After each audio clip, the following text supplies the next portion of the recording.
हरे कृष्णा। आज के इस वीडियो में हम आपको सुनाएंगे मोक्षदा एकादशी 2024 की संपूर्ण व्रत कथा।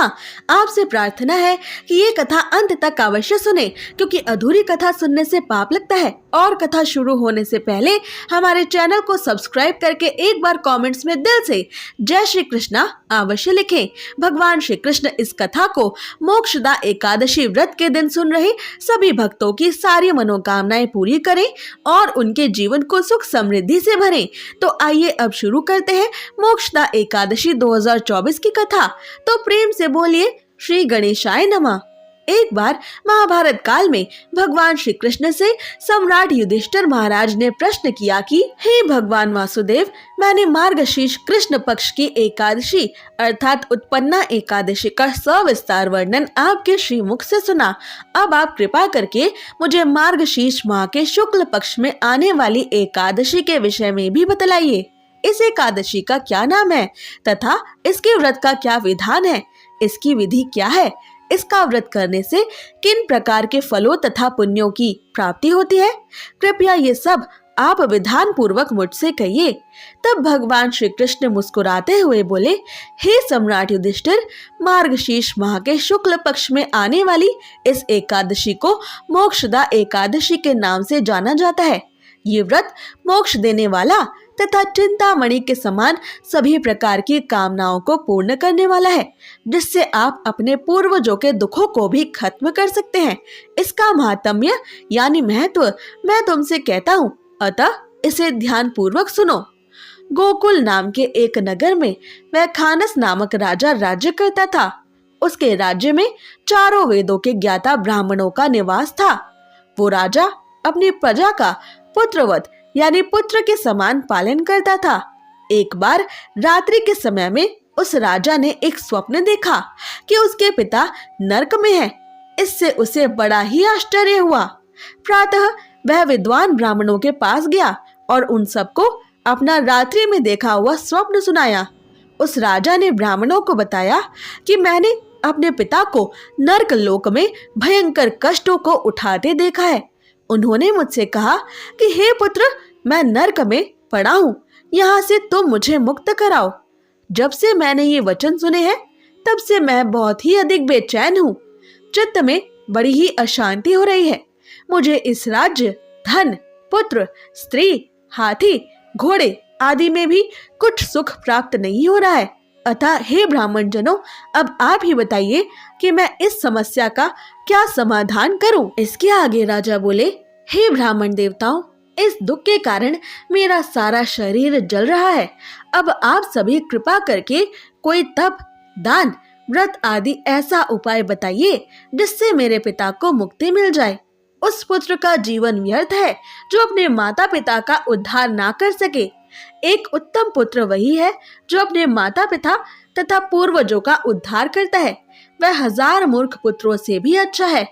जैसे एक चंद्रमा सारे जगत में प्रकाश कर देता है, परंतु हजारों तारे नहीं कर सकते। ब्राह्मणों ने कहा, हे राजन, यहाँ पास ही भूत, भविष्य, वर्तमान के ज्ञाता पर्वत ऋषि का आश्रम है। आपकी समस्या का हल वे अवश्य ही कर देंगे। ब्राह्मणों के ऐसे वचन सुनकर राजा उन्हीं पर्वत मुनि के आश्रम पर चले गए। उस आश्रम में अनेक शांत चित्त योगी तथा मुनि तपस्या कर रहे थे। उसी जगह पर्वत मुनि भी बैठे थे। राजा ने पर्वत मुनि को साष्टांग दंडवत प्रणाम किया। मुनि ने राजा से सांगोपांग कुशलता की बात पूछी। तब राजा ने उन्हें कहा कि हे महाराज, आपकी कृपा से मेरे राज्य में सब कुछ कुशल मंगल है, लेकिन अकस्मात मेरे चित्त में अत्यंत अशांति उत्पन्न होने लगी है। ऐसा सुनकर पर्वत मुनि ने आंखें बंद की और भूत भविष्य का विचार करने लगे। फिर बोले, हे राजन, मैंने अपनी योग शक्ति के माध्यम से तुम्हारे पिता के कुकर्मों को जान लिया है। उन्होंने पूर्व जन्म में कामातुर होकर एक पत्नी को रति दी, किंतु सौत के कहने पर दूसरी पत्नी को ऋतुदान मांगने पर भी नहीं दिया। उसी पाप कर्म के कारण तुम्हारे पिता को नरक में जाना पड़ा है। तब राजा ने कहा कि हे ऋषि, इसका कोई उपाय बताइए। तब मुनि बोले, हे राजन, आप मार्गशीर्ष एकादशी का उपवास करें और उस उपवास के पुण्य को अपने पिता को संकल्प करके दे दें। इसके प्रभाव से आपके पिता अवश्य ही नर्कलोक से मुक्ति प्राप्त कर लेंगे। मुनि के ये वचन सुनकर राजा महल में वापस आए और मुनि के कहने के अनुसार कुटुंब यानी अपने संपूर्ण परिवार के साथ मोक्षदा एकादशी के व्रत का पालन किया।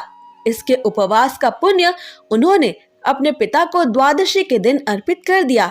इसके प्रभाव से उस राजा के पिता को नर्कलोक की यातनाओं से मुक्ति मिल गई और वो स्वर्ग में जाते हुए अपने पुत्र से कहने लगे, हे पुत्र, तेरा कल्याण हो। ऐसा कहकर उस राजा के पिता दिव्य विमान में बैठकर स्वर्ग लोक की ओर चले गए।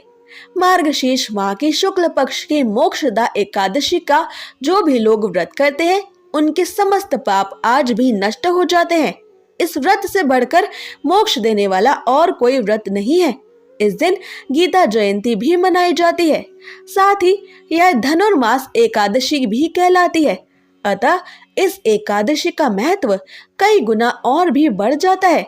इस दिन से गीता पाठ का अनुष्ठान प्रारंभ करें तथा प्रतिदिन थोड़ी देर गीता अवश्य पढ़ें। ऐसा करने से भगवान श्री कृष्ण की असीम कृपा की प्राप्ति होती है। इसी के साथ मोक्षदा एकादशी व्रत की कल्याणकारी कथा समाप्त हुई। प्रेम से कहिए जय श्री कृष्णा। अब सुनिए एकादशी माता की कथा, जिसे सुने बिना एकादशी का व्रत पूरा नहीं माना जाता। समस्त विश्व में कोई ऐसा नहीं जो एकादशी व्रत की महिमा ना जानता हो। सभी व्रतों में सर्वश्रेष्ठ एकादशी व्रत है। सतयुग में शंखासुर नामक राक्षस का एक मोर नामक दैत्य पुत्र था। शंखासुर का वध भगवान विष्णु ने किया था और इससे मोर को बड़ा दुख हुआ था। इसका बदला लेने के लिए वो वन में जाकर घोर तपस्या करने लगा। उसकी तपस्या से ब्रह्मा जी संतुष्ट हुए और विवश होकर उन्होंने उसे वरदान दिया। उसने ये वरदान प्राप्त किया कि उसे कोई भी देवता, दैत्य, मुनि, मनुष्य, शिव या विष्णु हानि ना पहुंचा सके, किसी के हाथों उसका वध ना हो सके। ये वरदान पाकर मोर अत्यंत बलवान हो गया। वरदान मिलने के बाद मोर दैत्य जिस भी लोकपाल के पास जाता उसे परास्त कर देता। उसने समस्त लोगों पर अपना अधिकार कर लिया। इसके बाद उसने सब लोकपाल के पदों पर दैत्यों और राक्षसों को नियुक्त कर दिया।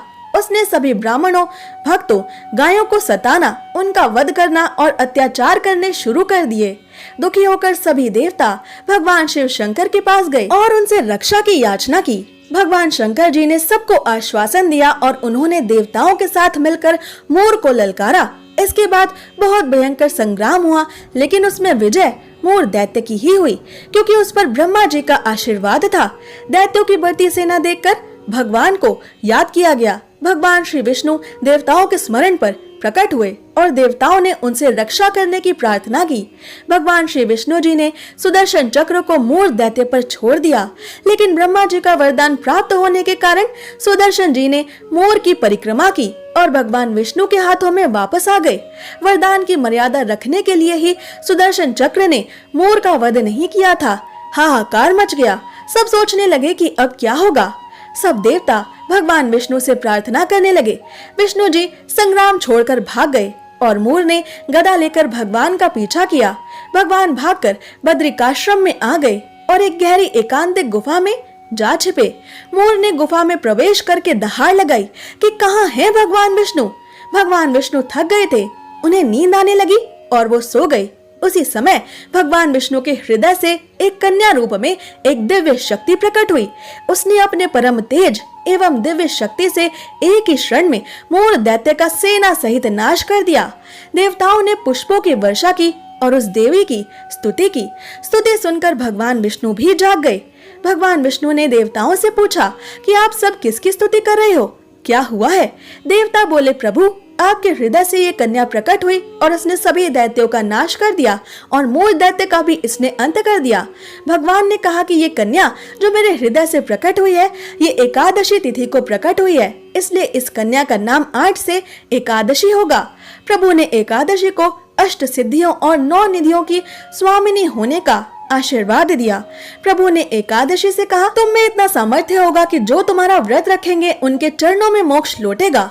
वो निष्पाप हो जाएगा, वो बड़ा पुण्यात्मा होगा, उसे गोविंद के चरणों की भक्ति प्राप्त होगी, उसे जो चाहेगा वो मिल जाएगा। और यदि कोई किसी भी चीज की कामना नहीं करेगा तो उसे मेरी भक्ति प्राप्त हो जाएगी। अगर आपको ये कथा पसंद आई तो इसे लाइक और शेयर करें और ऐसे ही कथाओं को सुनने के लिए हमारे चैनल को सब्सक्राइब करें। जय श्री कृष्णा।